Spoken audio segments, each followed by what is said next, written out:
Ako ang inyong Lolo Pael at ito ang aking kwento. Madamot na Maglola. Bilisan mo, Kaloy. Isara mo kagad ang tarangkahan. Hindi dapat sila makapasok dito. Nahuli na po tayo, Lola. Nandito na sila sa loob. Anong ibig mo sabihin? Hindi maaari.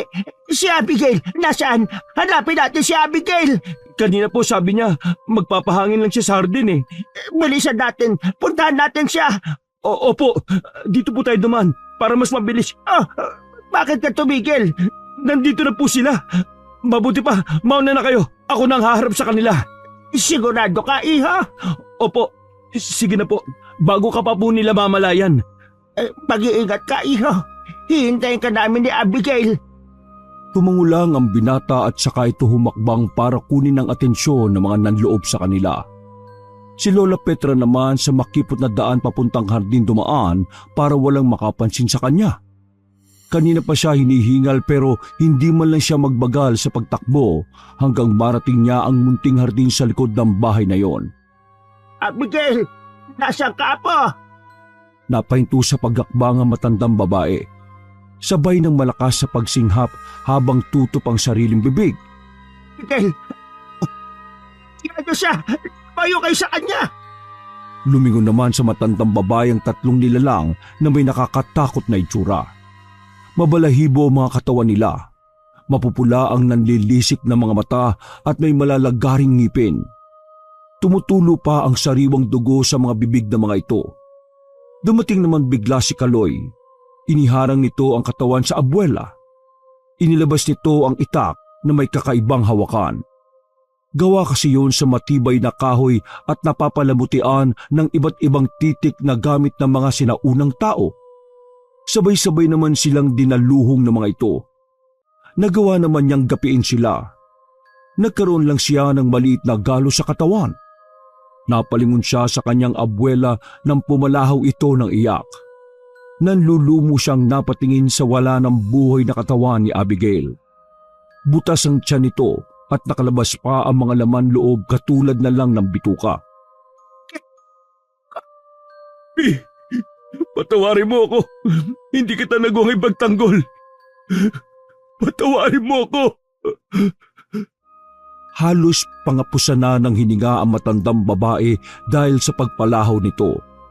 Yakap-yakap din ito ang katawan ng apo. Simula ng gabing yon, naging malungkot na ang bahay na yon. Kulang na lang mabingi na sila sa sobrang katahimikan ng paligid. Sa isang linggo na pala ang piyesta dito. Balak niyo po bang magluto? Pupunta na ako ng palengke kung gusto niyo. May bisita ka bang inaasahan? Wala po, Lola. Alam niyo naman na wala akong kaibigan. Sige, maganda ka kahit konti. Tumangulang si Kaloy.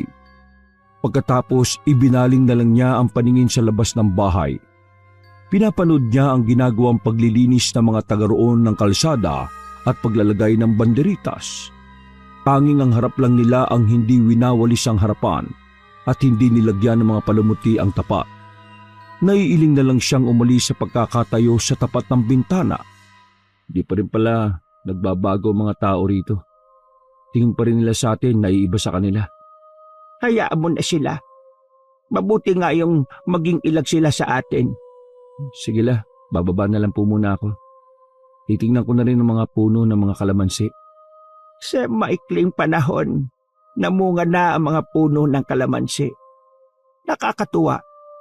Kung nandito lang sana si Abigail, tsak na matutuwa yon. Lola, talaga bang hindi na magbabago ang isip niyo na huwag umalis sa lugar na ito? Ilang beses mo na yung itinanong sa akin. Sa kabila ng mga nangyari, mas gusto kong dito mamalagi. Narito lahat ng mga alaala ng mga mahal ko sa buhay. Alaala ng Lolo Fernan mo, mga magulang mo at ni Abigail. Hindi ko na lang po kasi maiwasan na mag-alala sa inyo eh. Kapag naiiwan kayo dito na mag-isa. Huwag mo na akong alalahanin pa. Ikaw ang inaalala ko. Gusto ko kasi na huwag mong ikulong ang sarili mo sa nakaraan. Alam ko, sinisisi mo pa rin ang sarili mo sa pagkamatay ni Abigail. Huwag mong pahirapan ang sarili mo sa pag-iisip ng ganoong bagay. Kung ilang sana ako noon nahuli ng pag-uwi. Sana buhay pa siya. Pareho nating hindi gusto ang pangyayari na yon. Kaya ang may papayo ko sa iyo, gawin mo yung matagal mo ng pangarap. Saka na po yun. Makapaghihintay pa naman po yun eh. Gusto ko po munang makasama kayo. Ay, sige. O paano? Maiwan na muna kita dyan. Oras na ng siesta ko. Hinatid pa ni Kaloy ng tingin ng matandang babae hanggang makapasok ito sa loob ng silid. Sa kabila ng edad nito, matikas at maliksi pa rin ang kilos nito. Pero hindi may kakaila na nasa dapit hapon na rin ang lola niya. Kita na sa lawlaw at kulubot na balat, puting buhok at maging sa lubog na nitong mga mata ang mahabang pamamalagi sa mundong ibabaw. Lumabas muna siya ng bahay para makalanghap ng sariwang hangin. Sa likod hanggang sa gilid ng bahay ay naroon ang mga puno at kalamansi. Meron doong maliit na espasyo kung saan nakatanim ang mga pulang rosas na paborito ni Abigail. Nang masulyapan niya ngayon at makita ang pasibol na nitong bulaklak, tila nagbalik sa kanya ang mga masasaya at malungkot na sandali nung magkasama pa sila. Natigil ang kanyang pagbabalik tanaw nang makarinig ng mga boses na nag-uusap. Lumapit siya sa may bakod at naroon ang dalawang lalaking hindi nalalayo ang edad sa kanya. Kunot ang noo na lumapit siya sa mga ito. Sabay naman ngumiti ang dalawa sa kanya. Sabay din na bumati ang mga ito. Lalong sumeryoso ang kanyang mukha. Anong kailangan nyo? Nakita kasi namin na maraming bunga yung kalamansi nyo. Baka pwedeng makaingin ng kahit ilang piraso lang. Dito lang kasi kami nakakita ng may tanim na kalamansi eh. Pasensya na, hindi kami nagbibigay eh. Kaya makakaalis na kayo. Ang cards. Kahit 3 piraso lang sana. Hindi ka ba nakakaintindi? Sinabi ko nang hindi kami nagbibigay, di ba? Uy, sige po. Pasensya na po. Makulit talaga tong kasama ko eh. Tara na nga, sa iba na lang tayo humingi. Baka banda dun eh, meron pang puno. Mabuti pa nga. Damot naman. Para kalamansi lang eh. Nakakalaglag na nga sa lupa oh. Hindi naman nakaligtas sa matalas sa pandinig ni Kaloy ang sinabi ng unang lalaking nakipag-usap sa kanya. Nagsalubong naman ang kilay niya habang sinusundan ng tingin ng dalawang naglalakad papalayo. Samantala, hindi pa rin tumigil sa pagpuputak si Lucas tungkol sa lalaking madamot. Akala ko ba mababait yung mga taga-probinsya? Hindi naman pala. Sobrang damot pa. Hindi naman kasi pare-pareho mga tao eh. Hayaan mo na lang yung nangyari. Gabaan saan na siya sa kadamutan niya. Grabe ka naman. Parang kalamansi lang eh. Kailangan mo pa bang sabihin yun sa tao? Baka naman may dahilan kaya ayaw mamigay. Baka hindi sa kanya yung kalamansi kaya hindi siya basta makapagbigay. Ay nako, siguro nga. Pero doon siya nakatira eh. Inis lang kasi talaga ako sa mga taong sobrang dadamot. Yung bang pwede namang hindi pagdamot. Kita mo naman na nagkakandahinog na sa puno yung kalamansi eh. Ang dami na nga nalaglag sa lupa, di ba? Wala tayong magagawa. May mga tao talagang mas gusto pang mabulok o masira ang isang bagay kaysa ipamigay para mapakinabangan. Katulad ng mga kasama ko sa bahay. Oh, huwag mo nga munang isipin ng mga taong yun. Andito tayo para magsaya, no? Atensya na ah. Naalala ko lang kasi dahil sa lalaking yun eh. Ayos lang. Alam mo mabuti pa, umuwi na tayo sa bahay ni Nanlito. Mamaya hinahanap na tayo. Ang paalam ko pa naman sa tindahan lang tayo pupunta. Ang layo na nang nararating natin eh. Oo, mabuti pa ka. Dito na tayo dumaan no. Baka may makita pa tayong may puno ng kalamansi. Habang naglalakad ang dalawa, panay ang paling nila sa kaliwat kanan. Nagbabaka sakali na may makita sila mga puno ng kalamansi sa kanilang dinaraanan. Pero hanggang makarating sila sa bahay ng kaibigang si Lito, wala silang nakita. Malapit na sila sa bahay ng kaibigan. Nang matanaw nila itong nakatayo sa bakuran ng mga ito, Seryoso itong nakatingin sa kanila. Ngumiti lang ito nang malapit na sila. Oh, ang layo yata ng narating nyo ah. Akala ko ba sa tindahan lang kayo pupunta? Nasaan yung binili nyo? Kasi itong si Lucas Nagyaya mo nang libutin tong lugar na to. Kaya kami natagalan. Nakarating nga kami doon sa malaking bahay, yung pinakadulo na. Ano? Nakarating kayo doon? Buti, walang masamang nangyari sa inyo. Ha? Bakit naman? Kilala mo ba yung nakatira doon? Pag na ulit kayong gagawin sa lugar na yon ha, hindi nyo kilala mga nakatira sa bahay na yon. Kahit yung mga taga rito, iniiwasan ng bahay na yon Kung pwede nga lang na huwag kang mapadaan doon. Kaso, yun nga lang ang daanan papunta sa bukid ng mga taga rito. Pwede bang pakipaliwanag mo naman sa amin, tol? Lalo tuloy kaming naintrigi. Mamaya ako na ikukwento.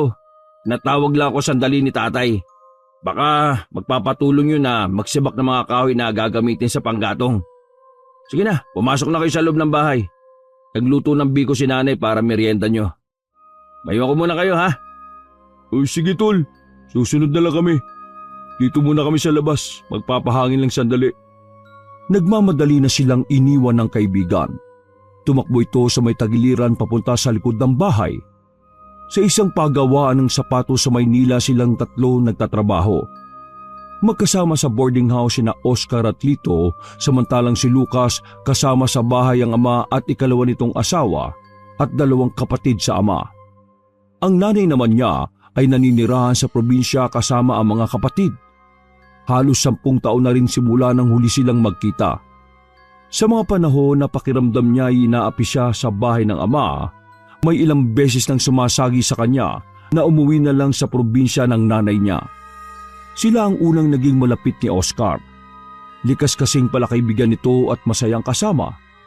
Samantalang si Lito ay likas namang tahimik at laging gustong nag-iisa. Si Oscar ang unang nakipaglapit dito at kalaunan ay naging magkaibigan na silang tatlo. Inalok din ni Oscar ang lalaki na sa boarding house na lang nito umupa nang malaman na naghahanap ito ng mauupahan. Nakikitira lang di umano ito sa mga kamag-anak at nahihiya sa mga yon. Kinukumbinsi rin siya ng dalawa na mangupahan na rin kasama nila. Pero ayaw ng kanyang ama. Lagi nitong sinasabi na bakit siya uupa may bahay naman sila. No kayang meron sa mga nakatira sa bahay na yon, no? Mamaya, ulitin natin si Lito. Kita mo naman na yung pakikiharap ng lalaki sa atin, ibang klase ang ugali. Tsak na meron pang ibang sasabihin si Lito sa atin tungkol sa lalaking yun. Oo nga. Ay teka, gusto mo na bang pumasok sa loob? Gusto ko muna kasing dito sa labas Oo ba? Wala naman tayo gagawin sa loob ng bahay Mukhang napaaga yata yung punta natin dito. Dapat sa bisperas na lang ng pyesa tayo pumunta Yun na nga sana. Kaso di ba nga nagmamadali na rin umuwi itong si Lito kasi may sakit yung ama. Mukha namang walang sakit yung tatay niya Malakas pa nga at sinalubong pa tayo sa pangpang nung dumating tayo. Nakakapagtaka nga Nung dumating tayo saka nawala yung sakit. Oh, bakit palinga-linga ka dyan? Tinitingnan ko lang kung may ibang tao. Baka kasi may makarinig sa pinag-uusapan natin Bakit? Ano bang sasabihin mo? Napapansin ko lang na kakaiba ang mga titig sa atin ng mga taga rito. Ewan ko lang kung ako lang ang nakakapansin Yung bang kung tumingin pailalim? Yung iba naman parang natutulala kapag dumadaan tayo. Baka kuryoso lang sila sa atin. Tingin ko dito sa isla bihirang dayuhin ng mga tagalabas lalo taga Maynila. Naisip ko nga rin yan Kaya lang nakakailang kasi. Kahit kasi mga magulang ni Lito, galon tumingin Baka ganun lang talaga sila sa mga bisita. Siguro nga. Pero ang totoo parang gusto ko nang umuwi at huwag nang hintayin ang araw ng piyesta. Uy, nakakaya naman kay Lito. Baka kung ano isipin nun sa atin. Tagal na natin itong usapan Sa totoo lang kasi tol, pasama ang kutob ko pagtapak pa lang natin sa lugar na ito. Ha? Anong ibig mo sabihin? Basta, pati ako hirap ipaliwanag Ay naku, tumigil pa tayo rito kahit ilang araw pa. Kahapon pa lang naman tayo dumating Kapag ganun pa rin yung pakiramdam mo, saka tayo sumibat. Sumang-ayon na lang din si Lucas sa sinabi ng kaibigan. Umaasa na baka sakaling mawala yung pakiramdam niyang yun. Sumagi din kasi sa kanya na baka dala lang yun ng pag-aaway nila ng ama bago umalis at yun pa lang kasi ang unang pagkakataon na bumiyahe siya na malayo. Pumasok na rin sila sa loob ng bahay. Kapag ay naroon ang biko na niluto ni Aling Anita na kaibigan ng ina. Nakangiti pa siyang inalok nito. Napilitan ng umupo ang magkaibigan at kumuha ng hiwa ng biko na nasa bilao. Masarap naman yun pero para yung sapal sa bibig ni Lucas. Hindi niya malunok-lunok. Kinailangan pa niyang uminom ng tubig. Pakiwari niya kasi bumabara na yun sa lalamunan niya. Mabuti na lang umalis na rin kaagad si Aling Anita. Wala na akong gana kumain. Oh, huwag kang ganyan kapag kaharap si Lito at sa mga magulang niya. Baka magtaka mga yun. Oo naman oh. Ayoko naman maging bastos sa harap nila. Maiba nga pala ako. Bakit ba naghahanap ka ng kalamansi? Anong gagawin mo dun? May dala naman kasi ako bago tayo umalis Nakasupot pa nga yun Nagtataka lang ako kung bakit pagdating natin dito wala na sa bulsa ng bag ko. Ha? Baka nalaglag lang. Hindi mo lang napansin. Malabong malaglag yun. Malalim yung bulsa ng bag ko Hayaan mo na lang yun. Maghanap na lang tayo. Hindi pa naman natin nalilibot yung buong lugar na ito O di kaya magtanong na lang tayo kay Lito. Pag. Ibig ko sabihin wag na natin siya kabalahin. Tsaka, wag mo nang banggitin sa kanya na naghahanap tayo ng kalamansi. Sige, sabi mo Pero, paliwanag mo nga kung bakit. Para saan ba yung kalamansi mo, maliban sa sausawan? Saka ako na lang ipapaliwanag sa iyo kapag malayo tayo dito sa bahay nila. Para kang si Lito Ay naku, kumain na nga lang tayo. Sarap ng biko ni Aling Anita Sa Maynila, ang mahal na ng isang hiwa nito. Lalo na yung nakabilao pa. Kaya samantalahin natin na libre na lang tong nakakain natin dito. Napilitan na ring ubusin ni Lucas ang nakalagay na biko sa kanyang plato. Si Oscar naman umilit pa ng isang hiwang biko. Noong hapunan, maraming putahe ang nakahain sa kanilang harapan. Parang fiesta na rin sa dami ng lutong ulam. Napansin lang ni Lucas na puro yung karne. Kung pagbabasihan ni Lucas sa mga kwento ng kaibigan, mahirap lang ang mga ito. Kitang-kita naman sa pagkakayari ng kanilang bahay. Kahoy at nipa ang yari na kabuuan ng bahay ng mga ito. Kaya naman nagtataka siya at bakit puro karne ang pinapaulam ng mga ito sa kanila simula nang dumating sila. Hindi mo iisipin na hikaho sa mga ito sa buhay.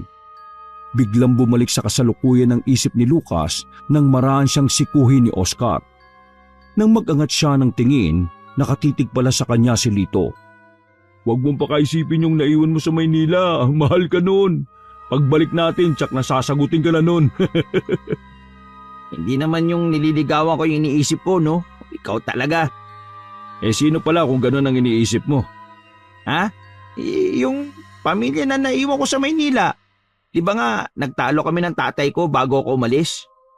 Habang nandito kayo, huwag mo muna silang isipin. Kaya nga tayo nandito para makapag-relax Isang tabi niyo na muna yung ibang bagay. Tama si Lito. Kaya umpisa na natin kumain. Kanina pa ako natatakam sa nakahain Lahat mukhang masarap Ay, siya nga pala. Hindi ba sasabay sa atin yung mga magulang at kapatid mo? Mamaya na sila tatay at nanay. Ang mga kapatid ko naman may kanya-kanya na silang bahay kaya hindi na sila dito kumakain. Pumupunta lang sila dito sa araw para may makatulong sa gawain si nanay. O sige, kumain na tayo. Unang sumundok ng kanin si Oscar. Lahat ng klase ng ulam ay kumuha ito. Si Lucas naman ay isang putahe lang ang kinuha. Yung pamilyar lang sa kanyang luto.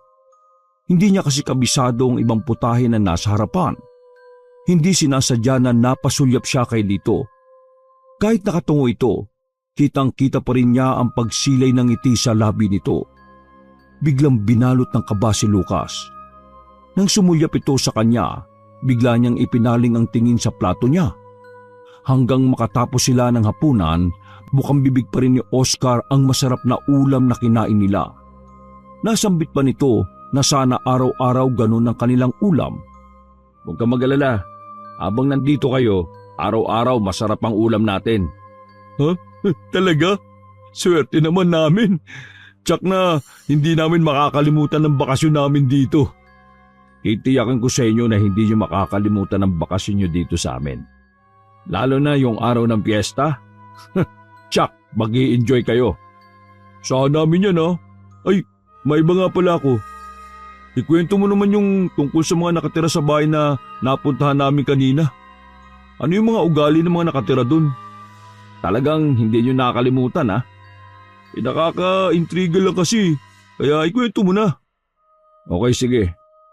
Ubod ng sama ang ugali at sobrang damot na maglolang nakatira doon. Kaya hindi sila makasundo ng mga taga rito eh.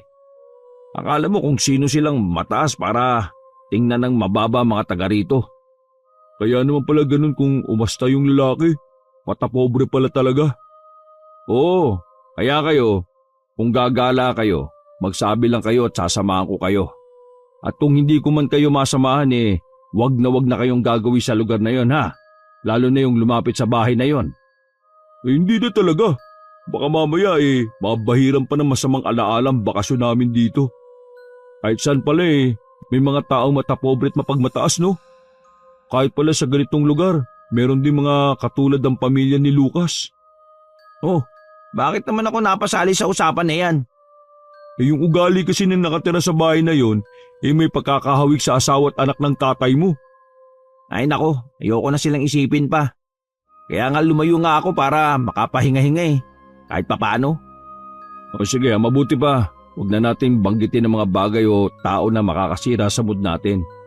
Basta, magsaya tayo sa bakasyon natin na to. Sumang-ayon naman ang dalawa sa sinabi ng kaibigan. Nang gabing yon, hindi agad natulog ang dalawa. Walang TV sa bahay na yon kaya nagkwentuhan na lang sila. Sa Maynila kasi, nasanay silang ganong oras na marami pang tao sa labas. Grabe, alas 7 pa lang wala na katao-tao sa labas. Hindi ako makakatagal na tumira dito. Sobrang tahimik.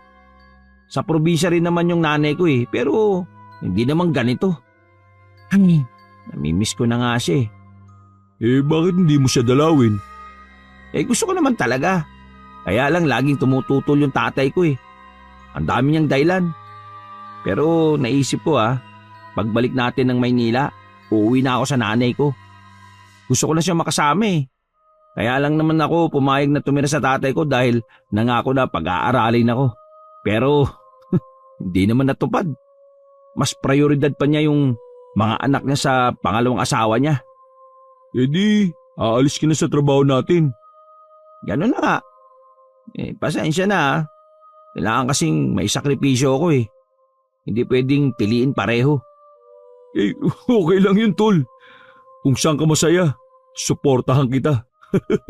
Tsaka, magkikita pa naman tayo Oo naman Kung gusto mo magbakasyon ka rin dun. Oo ba? Kayo na lang kasi ang itinuturing kong kaibigan at pamilya ni Lito Wala ng mga magulang si Oscar. Bata pa lang daw ito ay pinagpapasapasahan na siya ng mga kamag-anak ng ama't ina kung sino ang mag-aalaga rito. Hanggang matutong tumayo sa sariling paa. Kaya mas pinili na lang nitong mamuhay na mag-isa. Nagulat pa sila nang makita sa orasan na maghahating gabi na pala. Minabuti nilang matulog ng maaga para maaga ring magising kinabukasan.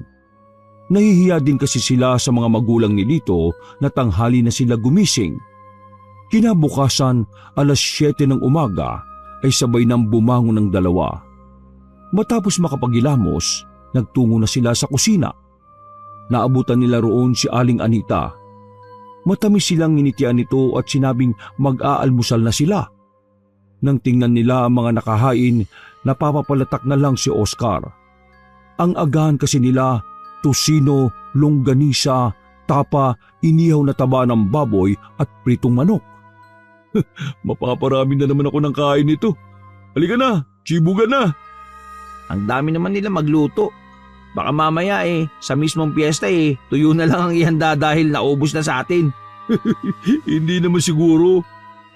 Teka, nasan kaya si Lito? Napansin ko na simula nang dumating tayo dito, Tuwing umaga, hindi na natin siya nagigisnan. Lagi siya kasama ng tatay niya para manguha ng panggatong. Siguro kailangan nila ng maraming panggatong sa darating na piyesta. Siguro marami silang lulutuin nun. Pansin mo ba, kahit ilang araw pa yung piyesta marami na kagad banderitas sa paligid. Mamaya, gusto mo yakagin natin si Lito para mag-ikot-ikot sa lugar nila. Para kasing hindi niya tayo masyadong naasikaso eh. Alangan puro na lang kain ang gawin natin. O sige, mamaya kapag dumating si Lito, yayain natin. Katulad ng dati, naging magana na namang kumain si Oscar. Samantalang isang putahe lang ang inulam ni Lucas. Tinitingnan pa lang kasi niya ang ulam, tila nauumay na siya. Sinabayan na lang niya ng kape ang pagkain. Nang matapos silang mag-almusal, saka naman dumating si Lito. Oh, saka galing? Bakit may dugo yung damit mo? Ay, maaga kaming nangahoy ni tatay eh. May nahuli kaming baboy ramo. Yun, inatay na namin. Ano, nag-almusal na ba kayo? Oo, tatapos lang. Ikaw ba?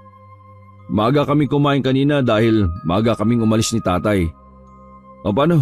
Maiwan ko muna kayo ha. Magpapalit lang ako ng damit. Teka lang tol.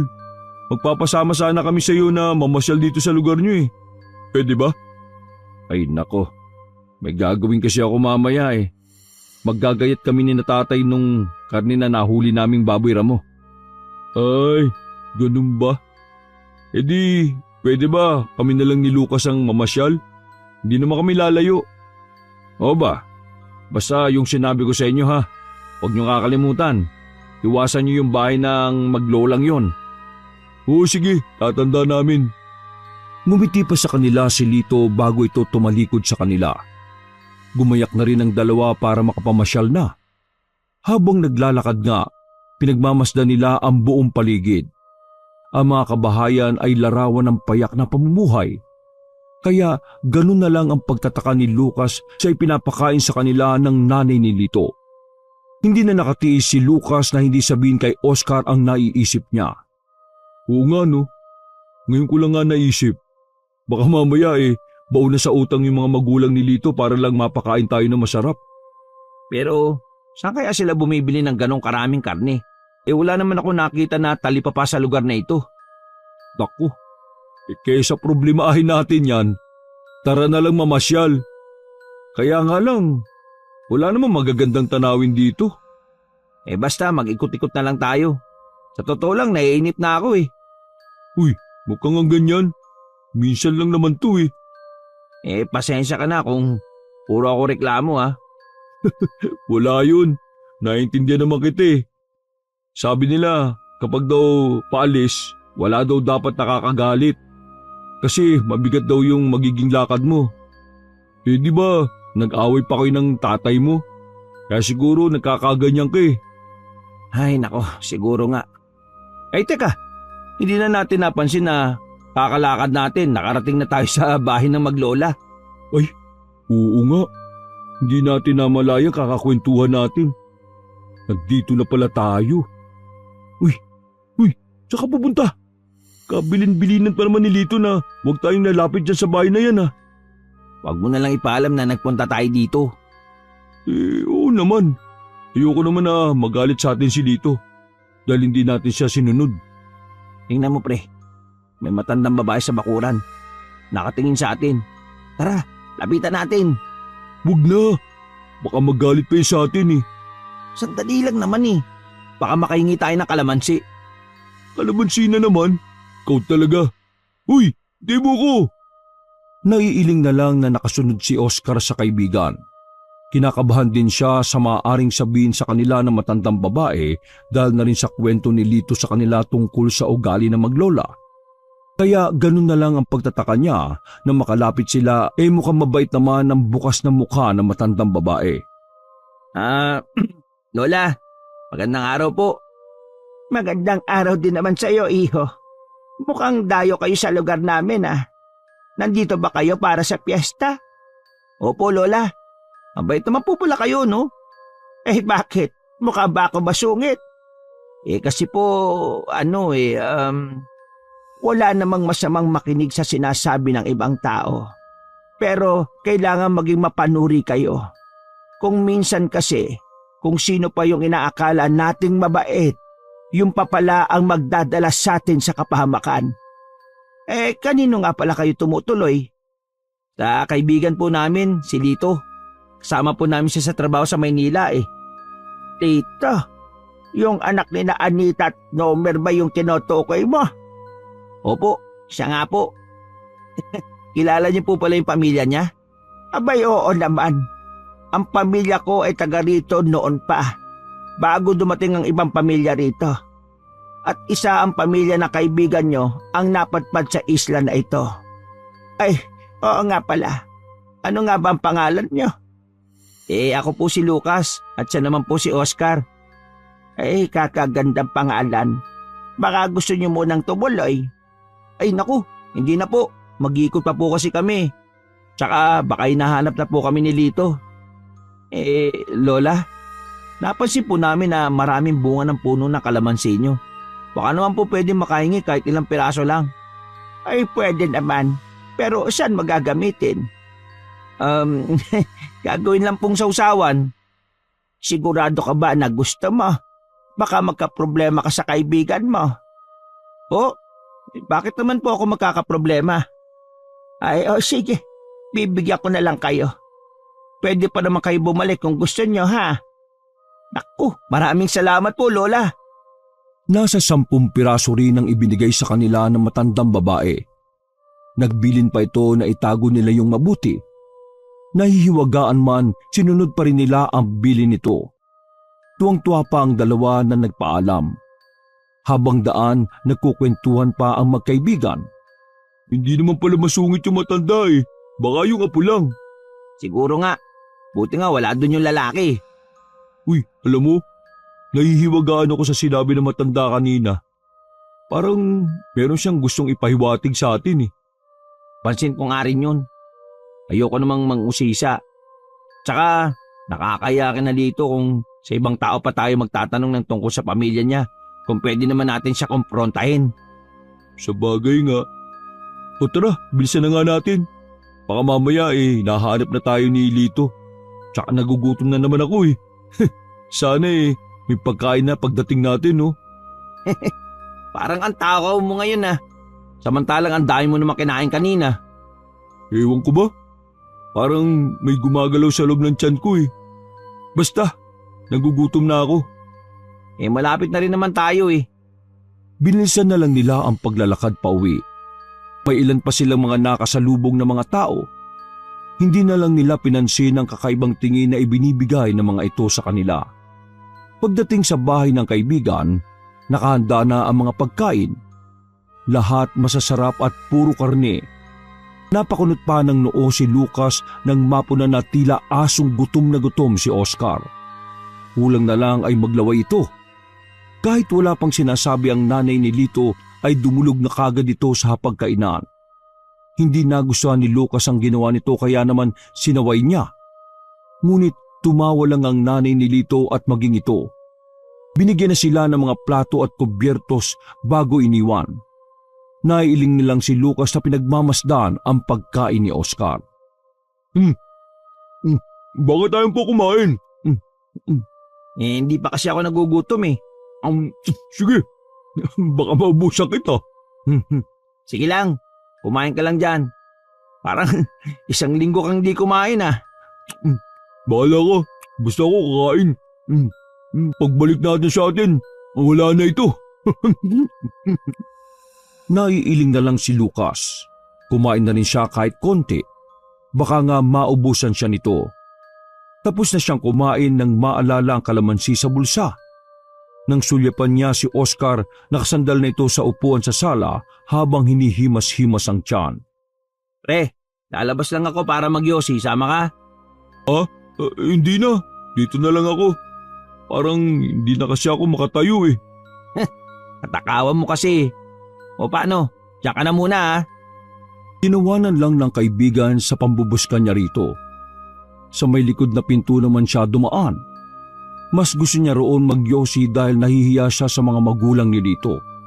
Nakakailang hitit na siya ng yosi nang marinig na may nag-uusap. Gumawi siya sa poste ng bahay at sumilip. Si Lito pala at isang tiyuhin nito na nasa kabilang bakod lang ang bahay. Tinatanong ng tiyuhin na kumusta sila. Pabaliwalain na sana niya ang narinig pero nagtaka siya sa sinagot ng kaibigan na nakarating sila sa bahay na maglola. Tugon naman ng tiyuhin na baka magkaproblema sila dahil alam na ng maglola ang presensya nila. Utos pa nito, bantayan silang maigi para hindi na sila magawi sa bahay na yon. Kanina pa wala ang magtiyuhin pero nakatulala pa rin si Lucas sa kanyang kinatatayuan. Nag-iisip kung ano ang ibig sabihin ng pinag-uusapan ng dalawa. Maya-maya naisip na lang niyang pumasok. Hindi niya nakita si Oscar sa sala kaya tumuloy na siya sa kwarto nila. Naabutan niya tong namimilipit sa sakit ng tiyan. Oh, ano nangyari sa iyo? Ayos ka lang ba? Hilab kasi yung tiyan ko eh. Ang sakit sobra. Yan na nga ba sinasabi ko eh. Sobrang katakawan na yan eh. Teka lang, hihingi ako ng pamahit kina Lito. Hintayin mo lang. Oh, anong nangyayari rito? Buti dumating ka. Sumasakit kasi yung tiyan ni Oscar eh. Baka meron ka naman pamahid dyan. Wala kaming ganun dito sa bahay eh. Hindi kasi uso yan dito. Teka, tsaka na lang ang kukunin ko. Baka nalimigan lang yung tiyan mo. Mabilis na ring tumalikod si Lito. Si Lucas naman ay nilapitan ng kaibigan at saka hinipo ang tiyan nito. Nagulat pa siya dahil napakatigas noon. Napabitaw pa siya nang bigla yung umalon-alon. Ano bang nasa tiyan mo? Parang may sawa. Hindi ko nga alam eh. Medyo nawawala na rin naman. Tagaktak ang pawis ni Oscar. Tingin pa ni Lucas dito ay namumutla. May awang humaplos naman sa kanya dahil sa nakikitang kalagayan nito. Noon lang kasi niya nakita nagkagano ng kaibigan. Maya-maya pa dumating na rin si Lito. May dala itong tasa na umuusok pa. Oh, inumin mo muna ito para mainitan niya sikmura mo. Salamat ah. Pasensya na kayo sa abala ah. Ano ka ba? Nasa bahay ka namin kaya natural lang na pananagutan kita. Siguro nga hindi ka lang natunawan sa mga kinain mo. Ay, mamaya pala. Magpapaluto ko ng ulam na may sabaw kay nanay. Ang sarap kasi ng lahat ng putahe na niluluto ng nanay mo eh. Ngayon lang ako nakakain ng ganong kasarap eh. Kaya lamon talaga yung ginagawa ko. Okay lang naman na marami kang kainin pero sa susunod, hinay-hinay lang. Mahirap kung dito ka pa magkakasakit. Baka hindi na tayo makauwi niyan. Okay lang sa akin basta araw-araw masarap ang ulam. Ikaw talaga. Nagagawa mo pang magbiro ah. Masama na nga pakiramdam mo eh. Pero hinay-hinay sa binibitiwang salita ah. Baka hindi ka na nga makauwi sa inyo. Tinawanan lang yun ni Oscar pero si Lucas na natiling tahimik habang nakikinig lang sa kanila. Nang bumuti na ang pakiramdam ni Oscar, nagpaalam na rin sa kanila si Lito. Anito, may gagawin lang daw itong mahalagang bagay. Lagi na lang siyang wala dito sa bahay. Ano kaya pinagkakaabalahan niya? Eh di ba nga lagi niyang tinutulungan yung tatay niya? Hayaan mo na. Matagal din kasi siyang hindi nakakauwi eh. Gusto lang sigurong bumawi sa mga magulang. Pag uwi na naman natin sa atin eh, tsak na pagsasawaan na naman ulit natin yung mukha ng isa't isa. Sabagay nga. O ano? Kumusta naman ang pakiramdam mo? Ayos na ba? Eh medyo. Masakit pa rin pero hindi na katulad ng kanina. Hindi lang masakit ang tiyan ko, naku, hindi lang masakit ang tiyan ko. Masakit din ang lalamunan ko eh. Para akong lalagnatin. Naalala ko, meron nga pala akong kalamansi dito. Gusto mo bang itimpla ko sa mainit na tubig? Ginagawa ko to kapag uubuhin ako eh, mabisa naman. O sige, gusto ko yan. Teka lang ah, pupunta muna ako sa kusina. Tumungo lang si Oscar sa kanya. Nang makalabas ng kwarto, hinanapan niya ang mga kasama nila sa bahay. Pero kahit ang nanay ni Lito ay wala sa kusina. Pinangasa na lang niya na kumuha ng mainit na tubig sa termos. Nang mapiga ang mga kalamansi sa tasa, bumalik na siya sa kwarto nila. Nadatnan niyang nakabalot ng kumot ang kaibigan at nanginginig na tila ginaw na ginaw. Nang salatin niya ang noo nito, nakakapaso ang init nito. Grabe, ang init mo. Oh, inumin mo muna to habang mainit. Salamat. Ewan ko ba, Bakit naman ako biglang tinrangkaso? Baka naninibago ka lang sa klima dito. Sa gabi kasi malamig, sa araw naman sobrang init ng panahon. Tayo lang ang nandito sa bahay. Ano kaya yan? Di naman siguro magagalit si dito kung pangangasan ko ng manghalongkat ng gamit nila. Titingnan ko lang kung may gamot. Baka mamaya bumuti na rin ang pakiramdam ko. Hayaan mo na.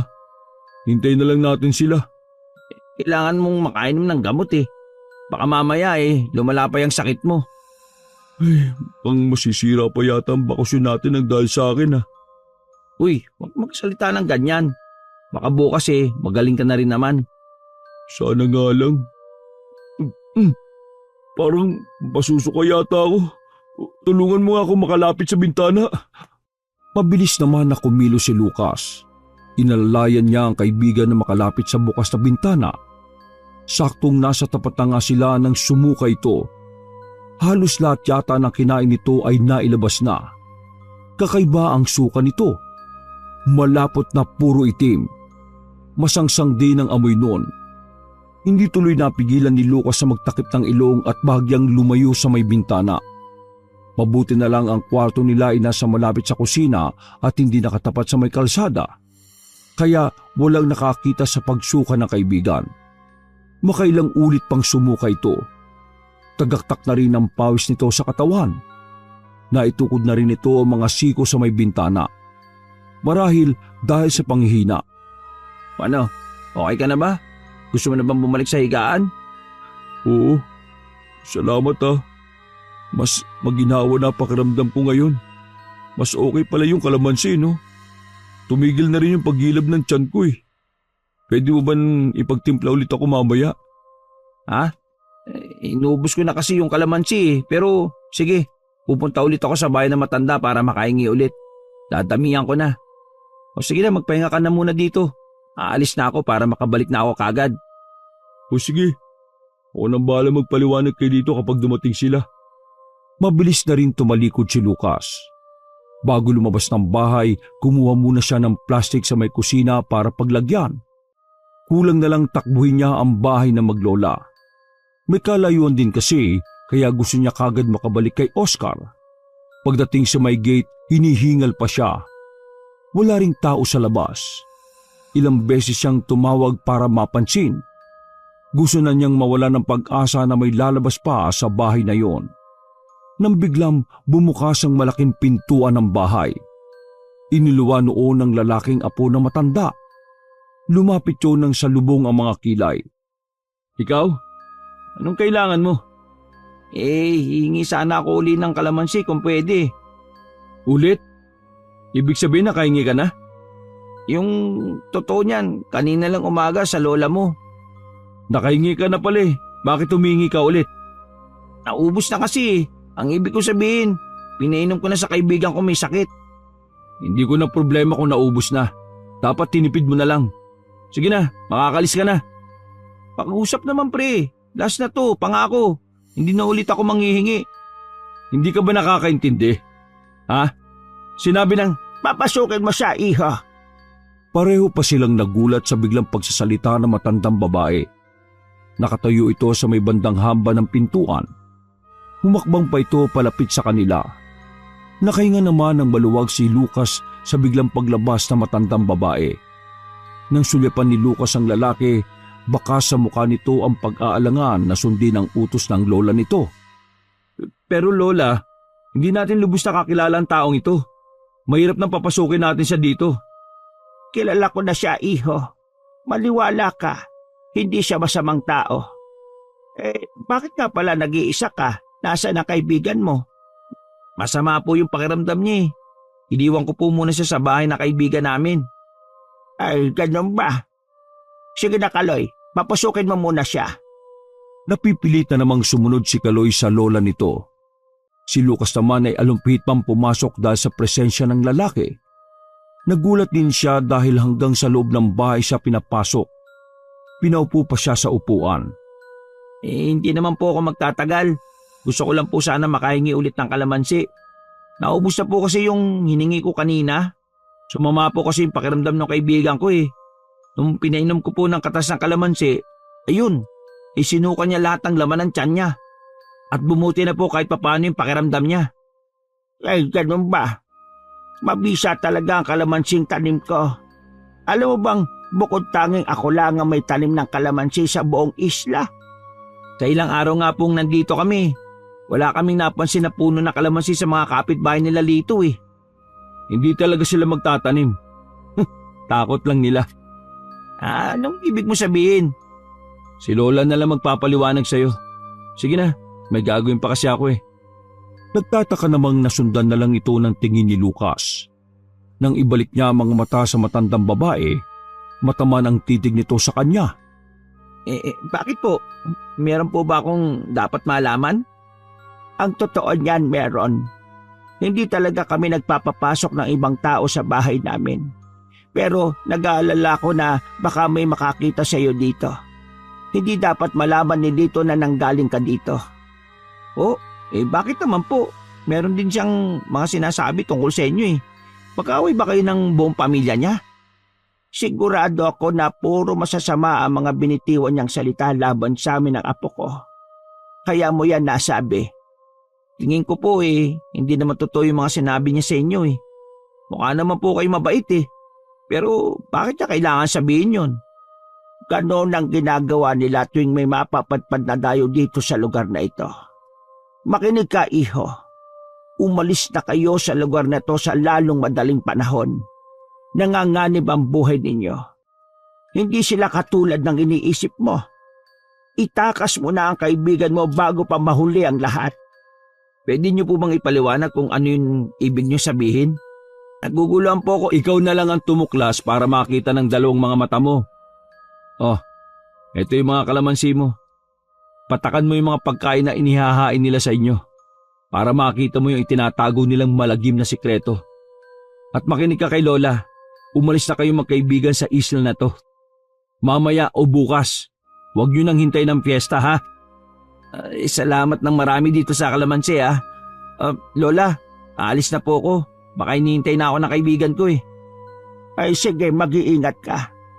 Itago mo ang kalamansi na yan. Huwag mo nga hayaan na makita nila. Kung sakaling mabigo kayong makalis ng magkaibigan, dumiretso kayo dito sa bahay ko. Tumango lang si Lucas. Nang akmang sa harapan ng pintuan siya lalabas, pinigilan siya ni Kaloy. Iginiya siya nito sa may likod dumaan. May maliit na gate doon na kasya lang ang isang tao. Kailangan pang yumuko para magkasya. Mas marami rin doon na puno ng kalamansi. At napakunot ang noon ni Lucas nang mapansin ang isang puntod. Sa lapida noon nakasulat ang pangalang Abigail. Siya ang kapatid ko. Namatay siya nung nakaraang taon. Sa Maynila siya naglalagay eh. Bihira ko lang siyang payagan na umuwi dito noon. Pero siya tong mapilit na laging umuwi dito. Diyan sa puntod niya, may duyan dyan dati. Yan ang paborito niyang tambayan kapag nandito siya. Ano ikinamatay niya? Yung pamilya ng kaibigan mo ang responsable sa pagkamatay niya. Ha? Paano sila? Mabuti pa, magmadali ka nang umuwi. Sundin mo yung sinabi namin sa'yo. Umalis na kayo ng kaibigan mo sa isla na to. Pero kung sakaling mabigo kayo, dito kayo pumunta, sa tarangkahan na ito. Huwag kayong dadaan sa harap ng bahay namin. O sige na, tugpain mo lang yung daan na to at makakabalik ka na sa bahay ng kaibigan mo. Marami pa sanang gustong itanong si Lucas sa lalaki pero pakiwari niya kapos na siya sa oras. Lumabas na siya sa may makipot na gate na yun. Tumakbo na rin siya papalayo. Nakauwi naman siya ng matiwasay.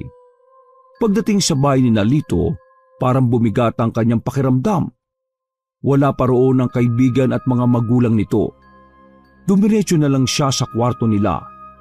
Nadatnan niya si Oscar ng gising at napangiti pa ito nang dumating siya. Agad niyang ikinuwento rito ang mga sinabi na maglola sa kanya. Ibig sabihin hindi totoo na madabot at masama ang ugali ng maglola. Nagsisinungaling lang sa atin si Lito. Pero bakit? Nako, hindi ko nga rin alam eh. Pero nararamdaman ko nagsasabi sila ng totoo. Kailangan pa rin magpanggap na masama ang pakiramdam para makalis na tayo sa isla na to. Palagay ko nga din, kailangan na nating umalis dito. Kanina kasi nung umalis ka, dumunga ulit ako sa may bintana. Nagtataka kasi ako kung bakit ganun kabaho ang suka ko na para bang nabubulok na patay na daga. Nang titigan ko mabuti, may mga uod na kasama. Buhay na uod, tol. Anong nangyari yun eh? Hindi naman ako kumakain ng bulok. Naisip ko na baka nilalaso na tayo ni Lito eh. Hindi kaya? Iba ang kutob ko. Sana lang mali ako nang iniisip. Bakit? Ano bang kutob mo? Mamaya mo malalaman. Sa ngayon, kailangan mo munang magpanggap na may sakit. Mahiga ka lang dyan. Hihintayin ko lang sa labas si Nalito. Iniwan niyang nakatalukbong si Oscar. Habang naghihintay sa pag-uwi ng kaibigan, naisip niya munang maghalungkat sa buong kabahayan. Inumpisa niya sa kusina. May nakita siyang malaking kaldero. Nilapitan niya yun at akma na sanang bubuksan na makarinig ng mga yabag. Nagmamadali siyang bumalik sa may sala at nagkunwaring naghihintay doon. Pinilit din niyang magmukhang malungkot at nag-aalala. Oh, anong ginagawa mo dyan, si Oscar? Iniwan ko sa kwarto namin. Sabi ko itulog na lang niya yung sama ng pakiramdam niya. Ha? Masama na naman ang pakiramdam? Di ba kanina okay na ang pakiramdam niya? Oo pero pagkalis mo, sumama na naman yung pakiramdam. Inaapoy siya ng lagnat kanina pa. Ganun ba? Magpapakuha ako ng halamang gamot kay Itay. Pre, may sasabihin sana ako sa'yo. Gusto na kasing umuwi ni Oscar tsaka yun din ang gusto ko. Alam mo kasi tol, iba kapag nagkasakit si Oscar. Bihira lang yan lagnatin pero malala talaga. Kailangan na natin siyang dalhin sa ospital o kahit sa clinic man lang sana. Ha? Baka gumaling na rin siya kapag nakainom na siya ng halamang gamot. Di ka pa nag-aalala sa kanya? Kaibigan natin siya. Ako nakita ko siya kung paano siya mahirapan. Maliban doon, ilang beses ko na rin siyang nakita noon na magkasakit. Hindi mo kasi ako naintindihan tol Hindi ka ba naawa sa kanya? Kung gusto mo tingnan mo pa siya ngayon. Ewan ko ba, parang wala ka namang malasakit sa tao Nilapitan nga ni Lito ang kwarto nila at binuksan ang pinto. Pagsilip nito, nakatalukbong si Oscar at nanginginig ang buong katawan. Umuungol din ito na tila hirap na hirap. Agad na rin niyang isinara ang pinto at binalingan si Lucas. Sa tingin mo, madadaan lang sa halamang gamot si Oscar? Kailangan na natin siyang dalhin sa ospital. Imposible na madala natin siya sa ospital. Wala tayong bangkang magagamit. Walang bangkero sa isla na ito. Paano tayo makakalis dito kung ganun? Sino yung mga nagatid sa atin dito? Nagkakabilang isla mga yon. Tsaka sabi ko sa kanila, bumalik pagkatapos ng piyesta para sunduin tayo. Kaya wala tayong magagawa kundi ang maghintay. Pero paano si Oscar? Hayaan na lang ba natin siya? Magpapakuha lang ako kay Itay ng halamang gamot. Bantayan mo muna siya. Gusto pa sanang tumutol ni Lucas pero mabilis na siyang tinalikuran ng kaibigan. Nanlulumo naman na bumalik siya sa loob ng kwarto nila. Napasukan niyang nakaupo si Oscar na dismayado rin ang anyo. Narinig ko yung pinag-usapan niyo. Paano yan? Ay nako, huwag ka mag-alala. May paraan pa tayo para makalis dito. Basta, magpanggap ka lang na may sakit pa. Talagang may sakit ako. Mainit na naman ang pakiramdam ko Kung sakaling may pagkakataon kang tumakas, iwan mo na ako dito. At least ako, walang pamilya na naghihintay sa akin. Huwag ka nga magsalita ng ganyan. Magkasama tayong aalis dito. Ay teka, may paparating. Umayos ka ng higa. Tinulungan pa ni Lucas ang kaibigan na mahiga. Inayos din niya ang kumot nito. Nasa ganun silang ayos nang pumasok si Lito dala ang isang mangkok na may laman ng malapot na sabaw. Inilapag nito malapit sa higaan ni Oscar ang mangkok. Lumapit din ito sa lalaki at hinipo ang noo. Tila napapasong binawi nito ang kamay. Ang init mo talaga. Magtatanong ako sa mga kamag-anak namin dito kung meron silang paracetamol. Sa ngayon inumin mo muna ito. Isin mo lang yung pait. Maya-maya lang bubuti na ang pakiramdam mo. Naghahanda na rin ang hapunan si nanay. Sabi ko yung may sabaw para ganahan kang kumain. Salamat Lito Pasensya ka na. Naging pabigat patuloy ako sa inyo ng pamilya mo. Huwag mong isipin yon. Ang importante gumaling ka na para sa piyesta magsasaya tayo. Sige, pipilitin kong gumaling. Siya nga pala, talaga bang wala tayong masasakyan na bangka? Para sana kahit sa klinik makapagpatingin ako. Wala talaga Bira kasing may lumalabas na mga tao dito, kaya walang mga bangkerong gumagawi sa lugar namin. Yung sinakyan natin na bangka, pagkatapos pa ng piyesta ang balik nun. Hayaan mo na kung wala talaga. Nagbabaka sakali lang naman ako Minsan kasi, grabe ako trangkasuhin Oo, nabanggit nga ni Lucas. Huwag kang mag-alala. Kahit hindi ka namin madala sa ospital o klinik, hindi ka namin pababayaan ng pamilya ko. Sige na, inumin mo muna tong halamang gamot na ginawa ni tatay. Tutulungan na kita. Pwede bang mamaya na lang? Umuusok pa Tsaka medyo nahihilo pa ako. Si Lucas na lang siguro yung magpapainom sa akin. O sige, basta inumin mo yan Lalabas muna ako. Titingnan ko lang kung nakaluto na si nanay. Nang makalabas si Lito, lumapit pa sa may pintuan si Lucas para silipin kung nakaalis na nga ito. Nang matiyak na pumunta na sa may kusina ang kaibigan, binalikan niya ang mangkok at saka itinapon sa labas ng bintana. Wala ngayon, hindi tayo kakain o iinom ng kahit na anong galing sa kanila. Paano yan? Nagluto daw nanay niya. Paano kung bantayan nila tayo sa pagkain? Ako nang bahala. Lalabas din muna ako Titingnan ko lang kung anong ginagawa nila. Magpahinga ka muna. Ipunin mo ang lakas mo para sa gagawin natin pagtakas. Tumungo lang si Oscar habang nakahiga. Ilang sandali pa ay lumabas na rin siya. Pumunta siya ng kusina para sana tingnan kung ano ang iniluluto ng nanay ni Lito, pero walang taong naroon. Merong may nakasalang na parang bulalo. Gumawi pa siya sa pinakalikod. Narinig niya ang mga nag-uusap sa mahinang tinig. Narinig niya si Lito at mga magulang niya na nag-uusap. Tila galit ang boses ng ama ng binata. Narinig niya na may papasok sa loob ng kanilang kwarto. Maya-maya, tinanong rin ni Aling Anita kung ininom na ba ni Oscar ang halamang gamot na pampatulog. Kailangan di umano yun para walang maging problema sa pagkuha ng katawan ni Oscar. Ramdam ni Lucas ang tila pag-aalangan sa tono ng kaibigan na sumunod sa kagustuhan ng mga magulang. Sa lahat ng nakilala ko, sila lang ang naging tunay ang pakikisama sa akin. Sa totoo lang, masakit sa akin na gawin to. Pero alang-alang sa tradisyon ng ating pamilya at lahi, handa ko silang isakripisyo. Sabihin niyo kay Natsyong, yung nakaiga na nakatalokbong yung si Oscar. May sakit kamo kaya balot na balot ng kumot. Si Lucas, sa pyesa na lang natin ihahanda. Ako nang bahala kay Lucas mamaya. Yayakagin ko siyang uminom kami para hindi niya mamalayan na mangyayari. Kapag lumabas kami, yun ang hudyat para pasukin niyo yung kwarto kung nasaan si Oscar. Kapag may malay pa, paluin niyo na lang. Kulang na lang lumabas ang puso ni Lucas sa kinalalagyan nito. Daan-daan siyang naglakad pabalik sa kwarto nila. Pakiwari niya, magkakasakit na rin siya sa matinding takot na nararamdaman. Oh, bakit para kang ibinabad sa suka? Manda ka pre, mamaya na tayo tatakas. Bakit? May nalaman ka ba? Sa itsura mo, parang tayo na ang kakatayin Parang gano'n na nga.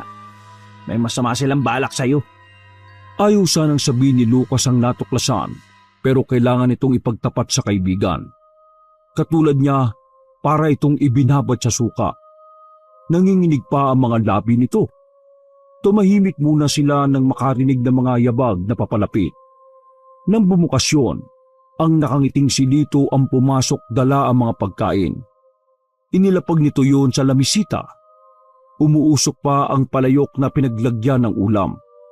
Dito ka rin ba kakain, Lucas? Oo, para mabantayan ko na rin si Oscar. O, kumain na kayo. Babalikan ko na lang mamaya yung mga plato. Salamat Ay, o nga pala. Nakahingi ka ba ng paracetamol para kay Oscar? Oo. Mamaya, dadaling ko dito para makainom na si Oscar pagkatapos niyang kumain. Salamat tol Makakarami na naman ako nito ng kain. Kaya lang parang hinihila na yung mga mata ko sa antok Aba, kumain ka muna bago ka matulog. Niluto talaga yan ni nanay para makakain ka. Kasi Alam nga niyang masama ang pakiramdam mo. Oo, pipilitin kong kumain. O paano? Maiwan ko muna kayo ha. Sabay pang tumango ang dalawa na may nakapaskil pang ngiti sa labi. Muli, sumilip muna sa labas ng pinto si Lucas para makatiyak na nakaalis na si Lito. Hindi na nagaksaya ng oras si Lucas. Kumuha siya ng 2 pirasong kalamansi sa bulsa ng jacket na suot. Tinusok na lang niya yun ng tinidor para lumabas ang katas. Sa kanya yun ipinatak sa mga ulam. Ganun na lang ang pagkagimbal ng dalawa nang makita ang tunay na itsura ng mga ulam. Hindi kasi yun karne ng manok at baboy, kundi parte ng katawan ng tao. May buhok at tuko pang nakasama. Agad na itinapon ni Lucas sa mga yon. Makalipas ang kalahating oras, bumalik si Lito. Napasukan niyang ubos na ang lahat ng pagkain na dinala nito. Nang sulyapan niya si Oscar, mahimbing na yung natutulog at naghihilik pa nga. Naubos niyo lahat ng pagkain na dala ko? Oo ang sarap kasi. Lalo na si Oscar, ang dami nakain. Kahit masama ang pakiramdam. Talagang nilantakan yung luto ng nanay mo eh. Talaga lang ha. Akala niyo ba mauuto niyo ako? Ha? Anong ibig mong sabihin? Hindi kita maintindihan. Akala niyo siguro hindi ko malalaman na galing kayo kanina sa bahay na madamot na maglola na yun ano? Nakipagkwentuhan pa pala talaga kayo. Siguro sinabi na ng matandang yun ang tungkol sa pamilya namin ano? Hindi ko alam ang sinasabi mo. Sandali lang naman namin nakausap yung matanda eh. Wala naman siyang sinabi na iba. Alam mo bang sobra akong nanghihinayang sa samahan natin? Kaya lang wala akong pagpipilian eh. Humakbang palapit sa may bintana si Lito at binuksan yon.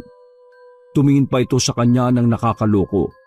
Sa pagkakataong yon, halos pangapusan na ng paghinga si Lucas. Pakiramdam niya, anumang sandali ay mabubuko na sila sa ginawa nila sa ulam. Tumungo si Lito sa ibaba ng bintana pero napakunot noo siya ng noo.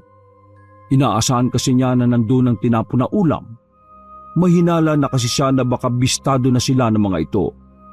Sa kanyang paglingon, sumalubong sa kanya ang malakas na hampas ng kahoy sa muka.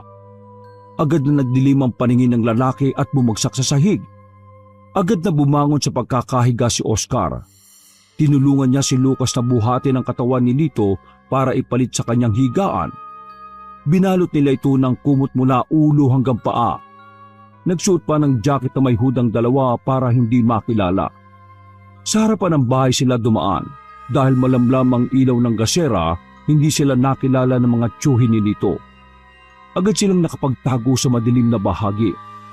Nahagipan nila ang 3 bulto ng tao na pumasok sa loob ng bahay. Maya-maya, nakarinig sila ng malakas na pagpalaw at galit na boses. Palayo na sila nang mahagip pa rin nila ang malakas na boses ng ama ni Lito na hanapin siya. Saan na tayo pupunta ngayon? Sumunod ka lang. Magiging ligtas rin tayo. Teka lang. Pahinga muna tayo. Pagod na ako eh. Hindi tayo maaaring magbagal.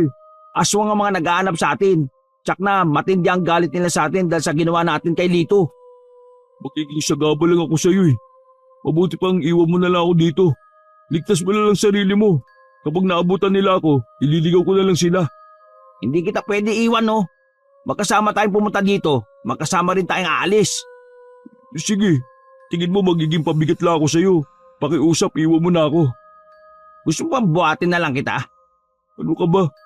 Nasa ganitong sitwasyon na nga tayo eh. Naggagawa mo pang magbiro. Hindi, seryoso ko tol. Kung hirap ka na sa paglalakad, handa kitang buhatin basta sabay tayong aalis sa lugar na ito. Hindi mo ako kakayanin no. Mas malaki at matangkad pa ako sa iyo. Taba-taba ako pa. Nakikita ni Lucas na nahihirapan na ang kaibigan sa pagtakbo nila. Habol-habol na kasi nito ang paghinga.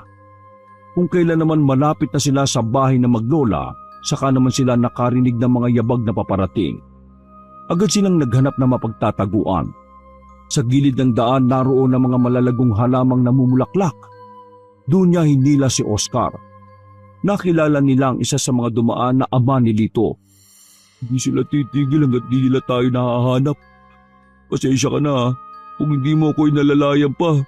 Dapat kanina ka pa nasa loob ng bahay na maglola. Huwag kang paulit-ulit ang sinasabi. Hindi nga kita iiwan eh. Di bali ng pareho nila tayong mahuli. Pero hindi ako aalis mag-isa. Halimbawa na ikaw lang makaalis dito. Patawarin mo pa rin yung tatay mo at ang pamilya niya ha. Pero gusto ko na umuwi ka na sa nanay mo.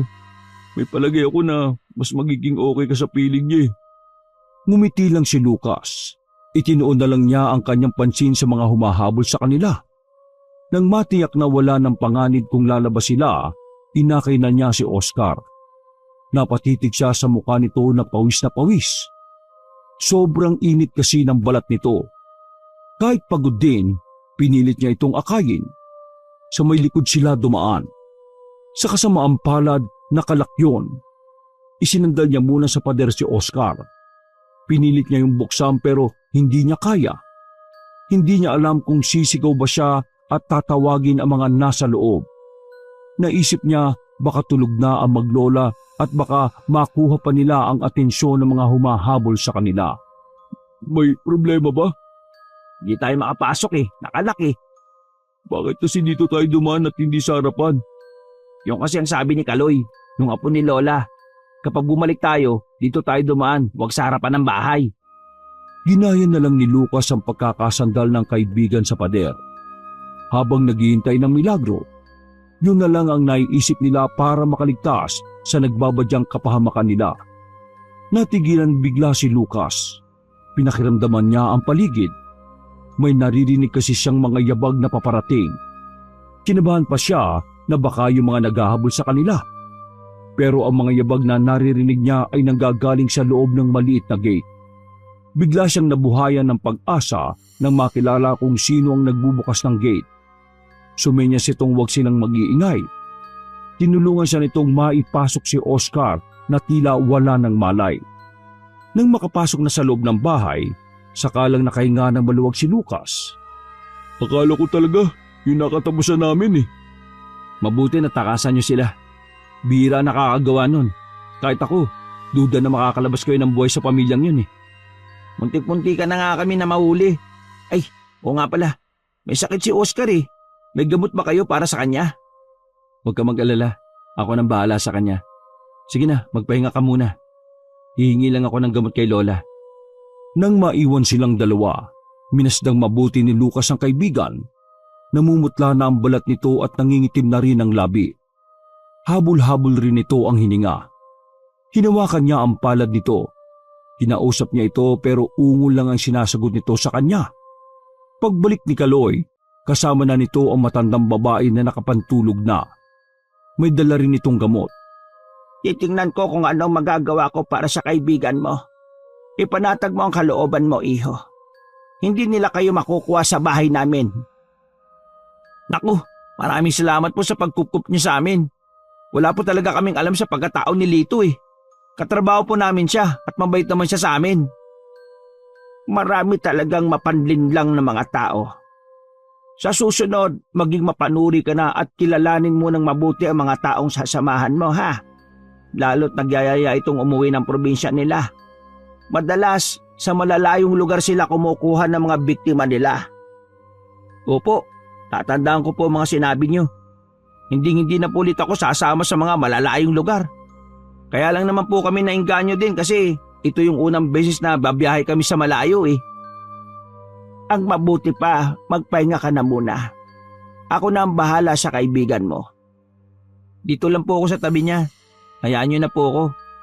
Ay, sige. Ikaw ang bahala. Naupo lang sa malapit si Lucas habang pinagmamasdan ang ginagawang panggagamot sa kanyang kaibigan. Kita niya ang paghihirap sa mukha nito. May pilit na ipinainom si Lola Petra dito. Maya-maya sumuka ito ng malapot na napakabahong amoy. Ganon din ang isinuka nito noon sa bahay nila Lito. Pagkatapos niyang painumin ng katas ng kalamansi, napansin din niya na may mga balahibong kulay itim ang suka nito. Hindi na nakatagal si Lucas. Lumabas muna siya ng silid na yon. Sa sala, naroon si Kaloy na nakasilip sa labas ng bintana.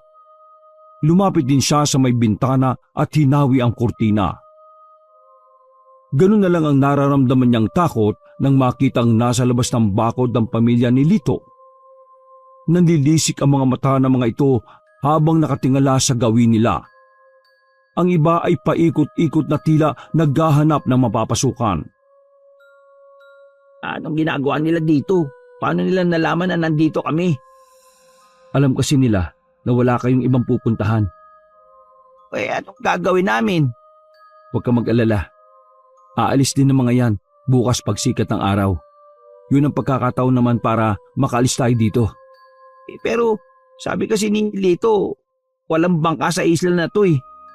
Totoo naman, dahil alam nila na isla ito ng mga aswang. Kaya walang may lakas ng loob na gumawi rito. Hindi kayo sa pantalan sasakay sa ibang bahagi ng isla. Ako nang bahala doon. Salamat naman. Konting tiis na lang, makakalis na kami rito. Sinilip muli ni Lucas sa mga ito. Parang langgam ang mga ito sa kakaikot sa baba ng bahay. Bumalik na lang sila sa kwarto kung nasaan si Oscar. Tila hirap na ito sa paghinga. Namumutla pa rin ito at kinakapos ng paghinga. Itinaas pa nito ang kamay sa kanya na parang pinapalapit siya. Sobrang bilis ng tibok ng puso niya ng sandaling yon. Mas matindi rin ang takot na nararamdaman niya ng mga oras na yon. Mabilis na humakbang siya rito at ginagap ang nanlalamig na kamay nito. Tol, makakalis na tayo bukas sa lugar na ito. Ligtas na tayo. Hindi na siguro ako makakasama sa iyo, Tol. Nararamdaman ko na hanggang dito na lang ako eh. Tol naman, huwag ka naman magsalitaan ng ganyan. Magkasama tayong pumunta dito. Natural na magkasama tayong aalis. Huwag mong kakalimutan yung sinabi ko sa iyo, ha. Umuwi ka sa nanay mo. Patawarin mo pa rin ang tatay at kapatid mo. O naman pero magpalakas ka. Kailangan mo yun. Bukas aalis tayo dito. Gusto ko munang matulog. O sige, kailangan mo yan para sa pag-alis natin bukas. Pilit naman ang ngiti ni Oscar sa kanya bago ipinikit ang mga mata. Noon lang napansin ng binata na tila ang laki na ipinayat ng kaibigan. Tingin niya ay nagmukha itong bangkay na sobrang putla. Napalingon siya nang maramdaman ng marahang tapik sa kanyang braso. Sumenya si Lola Petra na lumabas muna siya ng kwartong yon. Sinulyapan niya muna ang kaibigan na mahimbing nang natutulog bago sumunod sa matandang babae. Pagdating sa sala, napansin niya ang malungkot na ekspresyon ng maglola. Ano pong nangyayari kay Oscar? Gagaling po ba siya? Ginawa ko na ang lahat para sa kaibigan mo. Hayaan na lang natin siyang mamahinga. Hirap na rin ang katawang lupa niya. Pero nakikiusap po ko. Gawin niyo lahat ng paraan. Ano po ba ang dapat kong gawin? Sabihin niyo. Naiintindihan kita, iho. Pinagdaanan din namin yan sa kamay nila. Tanggapin mo na lang na hanggang doon na lang siya. Isipin mo na lang na nagsakripisyo siya para makaligtas ka. Kaya wag mo sanang sayangin yon. Hindi na napigilan ni Lucas ang mapahagulgol ng iyak. Patakbo siyang bumalik sa silid kung nasaan ang kaibigan. Nakapikit pa rin ito, pero ramdam niyang humihinga pa. Hindi siya umalis sa tabi nito. Kahit anong hila ng antok sa kanya, pilit niya yung nilalabanan. Hanggang biglang nanginig ang buong katawan ni Oscar. Tumirik din ang mga mata nito at may bulang lumalabas sa bibig nito. Pilit nitong pinapakalma sa pamamagitan ng pagpigil sa magkabilang balikat nito. Anong nangyayari sa iyo, Tol? Tulong! Tulungan niyo si Oscar! Humahangos na naman na pumasok ang maglola. Inilayo siya ni Kaloy sa kaibigan. Samantalang si Lola Petra ay sinasalba ang binata. Ngunit hanggang sa tumigil sa panginginig si Oscar ay nanatili na lang na mulat ang mga mata nito. Malungkot na umiling-iling si Lola Petra sa kanya. Ang bigat ng mga hakbang na lumapit siya sa katawan ng kaibigan. Tol naman, huwag ka naman magbiro ng ganyan. Di ba, makakalis na tayo dito. Bakit ka naman ganyan? Daya mo. Hinayaan muna siya ng maglola na magluksa sa pagkamatay ng kaibigan. Pagkatapos ng umiyak, natulala na lang si Lucas sa isang tabi. Hinayaan na lang niyang si Kaloy ang mag-asikaso ng katawan ng kaibigan. Sa tabi ng puntod ni Abigail, doon niya ito inilibing ang katawan ng kaibigan. Kailangan mo maging matatag. Gaya ng sabi ni Lola, huwag mong sayangin ang pagsasakripisyo ng kaibigan mo. Alam ko, nagdadalamhati ka pa, pero malapit ang mag-umaga.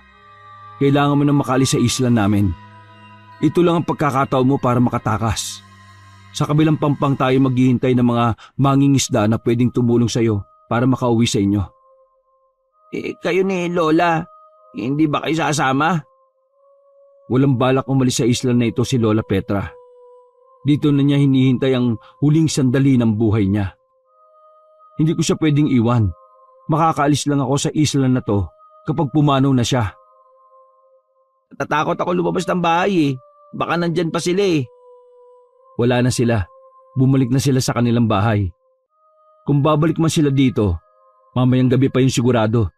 Kaya kailangan na nating umalis. Pagkatapos ayusin ang sarili ay nagpaalam sila kay Lola Petra. Lumabas na ng bayang dalawa. Pasikat na ang araw ng mga sandaling yon. Hinihingal na sila sa kakatakbo hanggang makarating sa kabilang bahagi ng isla. Mula sa malayo, tanaw nila ang mga maliliit na bangka. Kumuway silang dalawa para makuha ang atensyon ng mga bangkero. Tagumpay naman silang may lumapit sa kanila. Si Kaloy ang nakipag-usap sa mga yon. Kilala ko yung si Mang Eloy. Tumutulong talaga yan sa mga dayong napapatpad dito sa isla. Ligtas ka na makakauwi sa inyo. Salamat sa inyo ni Lola Petra. Tatanawin kong malaking utang na loob ang ginawa niyo sa akin.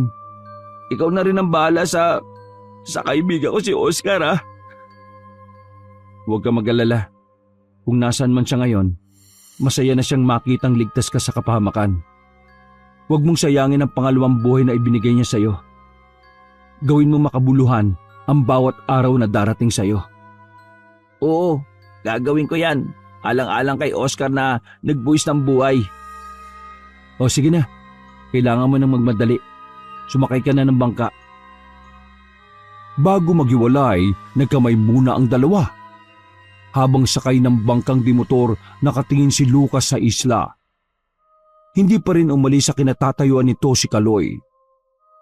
Isang panalangin ang ginawa ni Lucas sa kanyang isip para sa maglolang tumulong sa kanya at sa kaluluwa ng kaibigan.